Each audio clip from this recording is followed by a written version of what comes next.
আসসালামু আলাইকুম বন্ধুরা, আশা করি আপনারা ভালো আছেন। আমি Bangladesh film action director Mithu. আমি শুটিংয়ে যাচ্ছি, জিদ্দি মামা ছবির শুটিংয়ে থাইল্যান্ড। এই ছবিটি পরিচালনা করেছেন সাদাত হোসেন লিটন ভাই। এই ছবিতে আমি অ্যাসিস্ট্যান্ট ফাইট ডিরেক্টর হিসাবে থাইল্যান্ডে যাচ্ছি, কারণ এই ভিডিওটি আজ থেকে অনেক বছর আগের, অনেক পুরনো ভিডিও। এটি আমার ঘরে ছিল, চিন্তা করলাম এই ভিডিওটি একটু আপনাদের মাঝে শেয়ার করে দেখি। বন্ধুরা, এখন আমি বাংলাদেশ এয়ারলাইন্সের ভিতরে আছি। কিছুক্ষণের মধ্যেই আমাদের বিমান টেক অফ করবে। এখন আমরা অপেক্ষা করছি বিমানটি ওড়ার জন্য।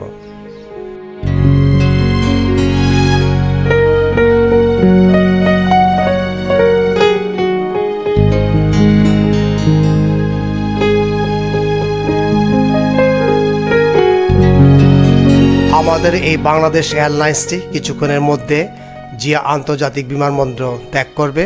বন্ধুরা, 2 ঘন্টা 10 মিনিটের মধ্যে আমরা ব্যাংকক এয়ারপোর্টে গিয়ে পৌঁছবো।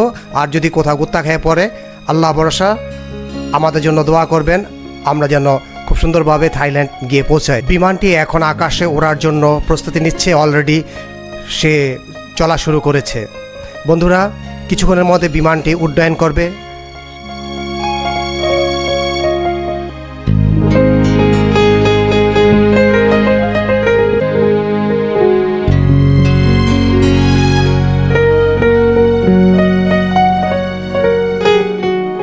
বন্ধুরা, আমি 1992 সন থেকে এই ধরনের ব্লগ ভিডিও করে থাকি, শুধু আমার নিজের স্মৃতি ধরে রাখার জন্য, বৃদ্ধ বয়সে দেখব বলে। কিন্তু তখন একটু ভাবিনি কোনো এক সময় ইন্টারনেটের কল্যাণে ইউটিউব, ফেসবুকের মাধ্যমে এই ভিডিওগুলো আপনাদের মাঝে শেয়ার করে দেখতে পাবো। কিন্তু সেই যোগটি অনেক আগে চলে এসেছে। আমি এই পুরনো ভিডিওগুলো আপনাদের মাঝে তুলে ধরলাম একটু ব্লগ ভিডিওর আকারের মাধ্যমে। তাহলে বন্ধুরা, দেখতে থাকুন আমার শুটিংয়ের যাওয়া থাইল্যান্ডের ভিডিওগুলো। বন্ধুরা, এই থাইল্যান্ডের শুটিংয়ের ভিডিওগুলো আমার 8ম বারের মতো চলছে। বন্ধুরা, আমি জানালা দিয়ে নিচের দৃশ্যগুলো দেখছি, আবার মাঝে মাঝে ভয়ও পাচ্ছি। হঠাৎ হঠাৎ বিমানটি উপর থেকে নিচে নেমে যায়, মনে হয় এই যেন পড়ে গেল। পাইলট আবার ইঞ্জিনের স্পিড বাড়িয়ে দেয়, তখন বিমানটি আবার উপরে উঠে যায়। বন্ধুরা, দেখতে দেখতে রাত হয়ে গেল। এখন আমরা থাইল্যান্ডের আকাশ সীমানায়, এখনই বিমানটি ল্যান্ড করবে।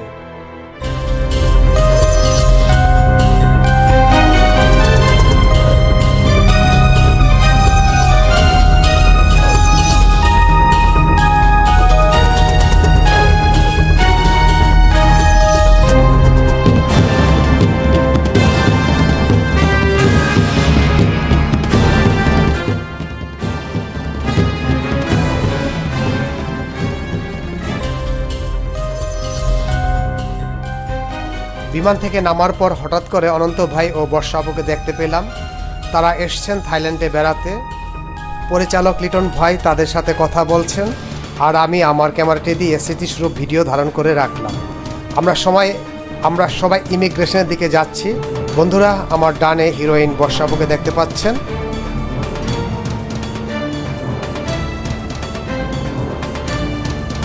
বন্ধুরা, আমরা ইমিগ্রেশন কমপ্লিট করার পর চলে গেলাম পাতেয়াতে।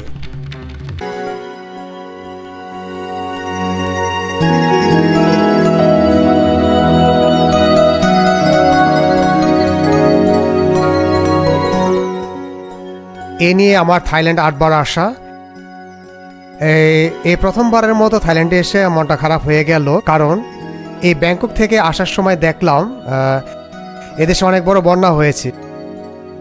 সেই বন্যায় পানিতে লাখ লাখ মানুষ আটকা পড়েছে। যদিও এদেশ অনেক উন্নত, তাদের কোনো সমস্যা হবে না, কিন্তু তাদের যে বর্তমানে কষ্ট হচ্ছে, এটা আসলে কষ্টকর। তারপরও আমাকে আনন্দ করতে হবে, কারণ আমি থাইল্যান্ডে এসেছি। যাই, আনন্দ করে এগিয়ে চলি।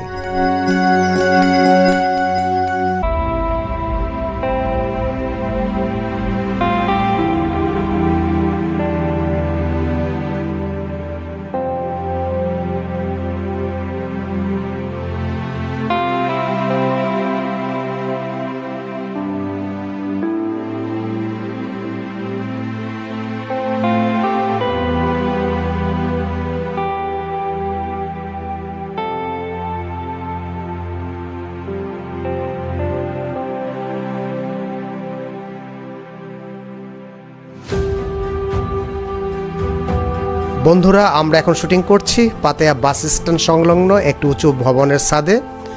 আপনারা হিরো সাকিব খানকে দেখতে পাচ্ছেন, সাথে আমাকে।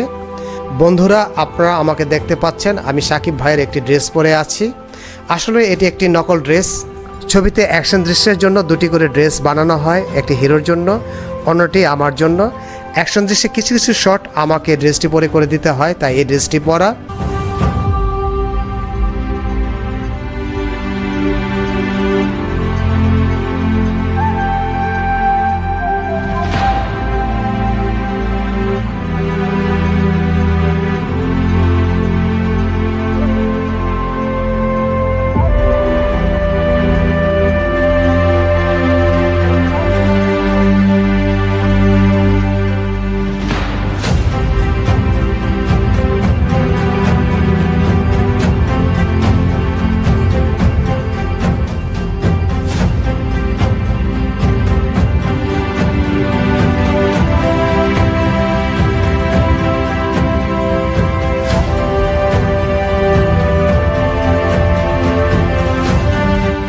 এই থাইল্যান্ড শহরটি আসলে খুব চমৎকার। এখানে প্রচুর লোক আসে বেড়াতে। আমরাও এসেছি যদিও শুটিং করতে, তবে জায়গাটি খুব ভালো লাগে। আমার পাশে এক বুম্বল খান দাঁড়িয়ে আছে। ক্যামেরাটি প্যান করো।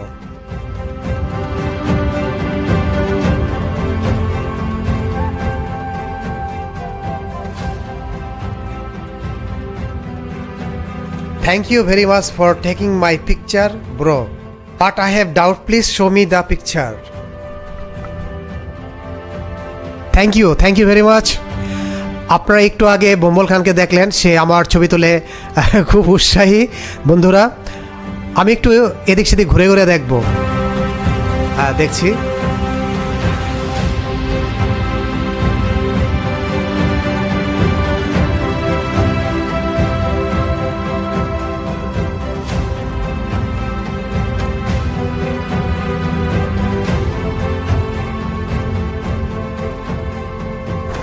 বন্ধুরা, আপনারা মেয়েটির হাতে লেখা দেখতে পাচ্ছেন, donate to the flood victims. তাদের এই দেশটিতে অনেক বড় বন্যা হয়েছে, তাই তারা সবার কাছে সাহায্য চাচ্ছে মোটর সাইকেল দিয়ে খেলা দেখার মাধ্যমে। বন্ধুরা, আপনারা অনেকেই জানেন এই জায়গাটি ওয়াকিং স্ট্রিট। এখানে দেশ বিদেশের মানুষ দেখতে পাওয়া যায়। বন্ধুরা, এই ভিডিওটি হলো 2011 সালের, মানে আজ থেকে 12 বছর আগে। তাহলে বন্ধুরা, ওয়াকিং স্ট্রিটের কিছু ভিডিও দেখুন আপনারা।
বন্ধুরা, এখন গভীর রাত, প্রায় 2টো বাজে।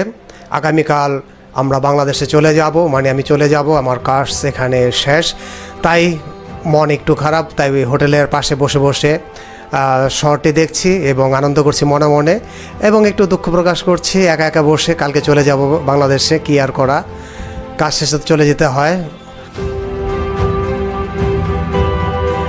পাতেয়া থেকে একটি ট্যাক্সি করে রওনা দিলাম এয়ারপোর্টের উদ্দেশ্যে। গন্তব্যস্থান বাংলাদেশ, যেহেতু কাজ শেষ, কি আর করা, চলে যেতে হয়। এই যে আপনারা দেখতে পাচ্ছেন বিমানবন্দর, চলে আসলাম। বন্ধুরা, আমাদের ফ্লাইট টাইমে প্রায় 4 ঘন্টা আগে আসলাম এয়ারপোর্টের ভিতরে। সব কিছু প্রস্তুতি শেষে বিমানটি ছাড়বে। একটু আগেই আসতে হয় বিমানে, আপনারা জানেন, কারণ প্রায় 300-400 লোকের অ্যারেঞ্জমেন্ট হয়। বন্ধুরা, ধীরে ধীরে যাচ্ছি এয়ারপোর্টের ভিতরে। এয়ারপোর্টটি খুবই পরিচিত, যেহেতু আমার এই নিয়ে 8 বার আসা, তাই এয়ারপোর্টটি খুব ভালোভাবে আমার পরিচিত। এবং পাতেয়া যে জায়গাটিতে আমি থাকি সেই জায়গাটিও খুব আনাচে কানাচে, সব জায়গায় আমার খুব ভালো একটি চেনা জানাশোনা এবং ওনার সাথে গল্প গুজব হয়। বন্ধুরা, কি আর করা, বাংলাদেশে চলে যাচ্ছি।